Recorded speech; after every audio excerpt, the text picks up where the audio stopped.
Bismillah, Assalamualaikum warahmatullahi wabarakatuh.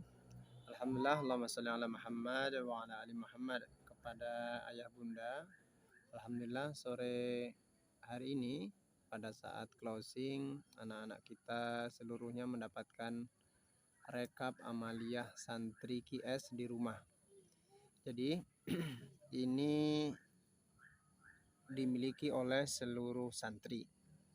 Tujuannya adalah agar kegiatan anak-anak ini sinkron, baik di sekolah maupun di rumah, baik yang sudah Al-Quran maupun yang masih Aisar.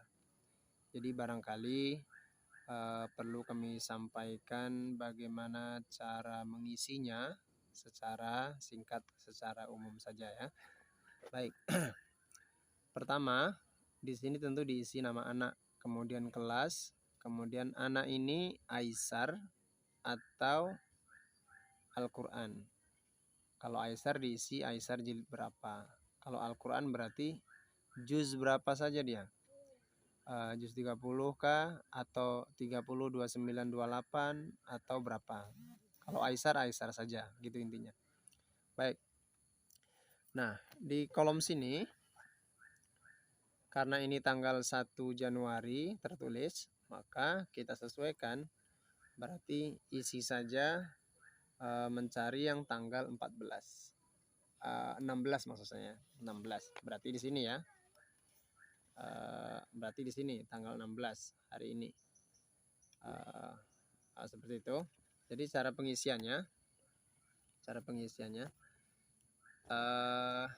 tanggal 16 berarti sebenarnya sudah dimulai dari maghrib. Ya, maghrib. Kalau ini sholat Pak, di checklist. Sholat isya nanti di checklist juga. Sholat subuh di checklist.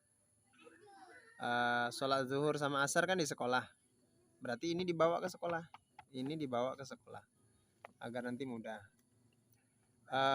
Maksudnya di checklist adalah menunjukkan bahwa si anak sholat, memang benar-benar melaksanakan sholat, baik berjamaah maupun sendiri bagi yang akhwat ya. Sebaiknya untuk yang ikhwan dibiasakan untuk sholat berjamaah di masjid atau musola terdekat. Baik. Kalau dia tidak sholat gara-gara lalai atau tidak bangun, maka jangan di checklist. Ini sebagai konsekuensinya.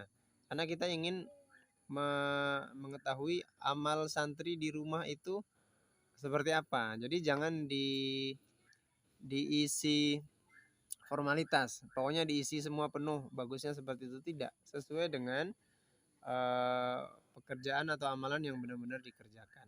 Baik, ini untuk sholat selesai. Di checklist untuk yang benar-benar sholat, dikosongkan atau disilang apabila dia memang tidak sholat. Selanjutnya di murojaah ini, ini isinya tergantung. Jika dia Al-Quran, maka diisinya dengan keterangan Al-Quran, halaman Al-Quran, juz dan sebagainya. Kalau dia masih Aisar berarti malam ini kan anak belajar. Berarti tinggal diisi Aisar jilid berapa, kemudian halaman berapa yang sudah dia baca. Untuk persiapan besok dia akan setorkan bacaan itu besok, sudah dipelajari malam ini. Jadi kan kita ingin bacaannya meningkat dengan seperti itu. Nah, baik. Nah, jika dia anak Al-Quran, maka ditarget ya Bapak Ibu semua, ditarget. Jika hafalannya baru 1 juz, maka setiap hari dia harus murojaah 1 juz itu. Ya, baik di sekolah maupun di rumah. Maksudnya yang di rumah bagaimana? Misalnya hari Sabtu Ahad, ini tetap harus diisi. Sabtu Ahad tetap murojaah Sabtu 1 juz, hari Ahad walaupun libur juga tetap murojaah 1 juz. Nah, setiap hari apabila dia hafalannya baru 1 juz. Kalau dia hafalannya 5 juz misalnya, maka diatur saja. Pokoknya dalam 1 pekan dari Ahad sampai Ahad lagi dia sudah tuntas 1 putaran dia memurojaah 5 juz kalau hafalannya 5 juz. Kalau hafalannya 7 juz, karena ada anak kita yang hafalannya 7 juz, maka harus diatur. Berarti Pokoknya dalam 1 pekan dia harus melewati itu semuanya, termurojaah seluruhnya selama 1 pekan atau 1 minggu. Nah seperti itu. Kalau lebih dari itu, misalnya hafalannya 10 juz, berarti harus ada pengaturan waktu. Jadi di sini anak kita benar-benar diajarkan untuk bertanggung jawab kepada hafalannya. Jadi di sekolah dicatat, di rumah juga dicatat. Ini boleh yang mengisi orang tuanya, silahkan. Kalau tidak memberatkan, tapi sebaiknya anaknya saja untuk melatih kejujuran. Baik, di kolom berikutnya ada tulisannya mutolaah pelajaran. Mutolaah itu maksudnya membaca mengulang-ulang. Jadi setiap hari pelajaran kita di sekolah itu ada 3 mata pelajaran di luar Al-Quran dan Aisar ya.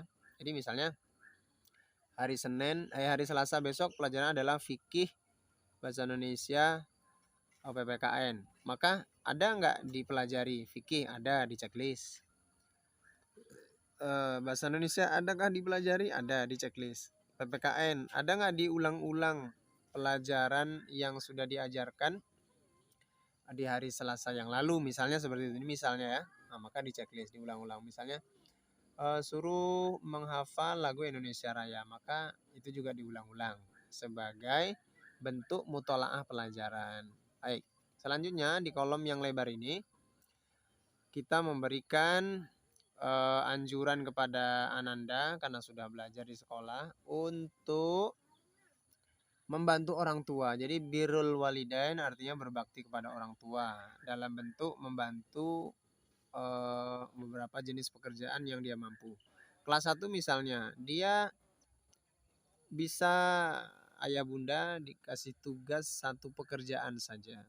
Misalnya ya, misalnya membuka dan menutup jendela misalnya. Itu saja. Setiap hari itulah kerja dia. Tidak apa-apa, tapi rutin. Ini kita ingin membuat anak ini mencintai pekerjaannya, kemudian dia juga suka untuk menolong orang tuanya. Kelas 2 bisa diberi tugas dua pekerjaan, bisa. Kelas 3 bisa 3, kelas 4 bisa 4 pekerjaan, dan seterusnya. Berapa yang dia mampu.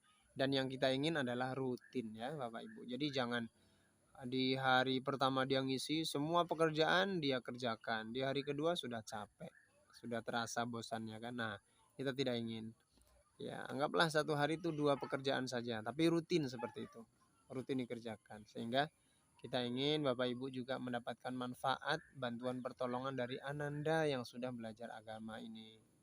Baik, dan lain-lain di sini kolomnya ada zikir pagi petang. Kalau hari sekolah aktif, anak-anak zikir pagi dan zikir petang di sekolah.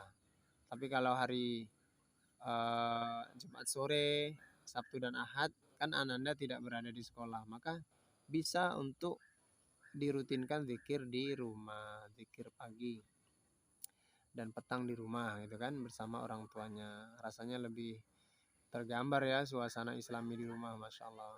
Berikutnya surah Al-Kahfi ini kegiatan malam Jumat ya, menghafal. Kemudian juga membiasakan membaca surah Al-Kahfi malam Jumat. Nah, setiap hari Bapak Ibu, boleh Bapak saja atau Ibu saja memberi paraf di sini sebagai bentuk bahwa Bapak mengetahui yang dilakukan oleh Ananda benar-benar memang dikerjakannya. Di paraf sini Pak.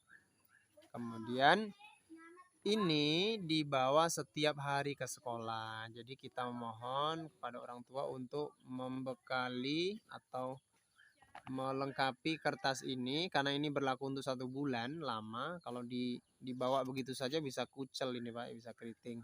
Jadi dibelikan map plastik yang ada buat lubang di sininya, di toko buku ada.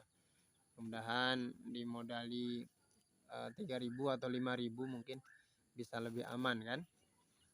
Ini nanti setiap hari insya Allah, mudah-mudahan Allah mudahkan, ini akan dicek oleh guru yang bertugas. Jadi dicek.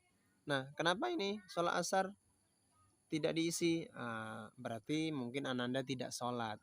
Ini membantu orang tua kok kosong, berarti antum tidak membantu orang tua mungkin ya, kok kosong. Jadi kita ingin tidak hanya di diberi tugas selalu dibiarkan begitu saja. Kita ingin cross check terus kepada Ananda. Kita seluruhnya ingin mengantarkan anak-anak ini ilmu agamanya terpenuhi, kemudian dia langsung praktek dalam bentuk bakti kepada orang tua, membantu. Jadi bukan hanya teori-teori saja yang disampaikan, tapi juga bentuk wujud nyata hasil dari pendidikan anak-anak kita di sekolah. Jadi demikian barangkali singkat tapi juga lumayan, ini ada 10 menit ya. Mudah-mudahan bisa mudah difahami. Kalau untuk yang anak Al-Quran ini sudah berlaku cukup lama, jadi anak-anak sudah mandiri mengisinya. Kalau untuk anak yang masih Aisar, ini pertama kali akan diberikan tugas semisal ini. Mohon bantuan dari orang tua. Demikian, mudah-mudahan amal soleh kita dimudahkan Allah Subhanahu wa Ta'ala. Assalamualaikum warahmatullahi wabarakatuh.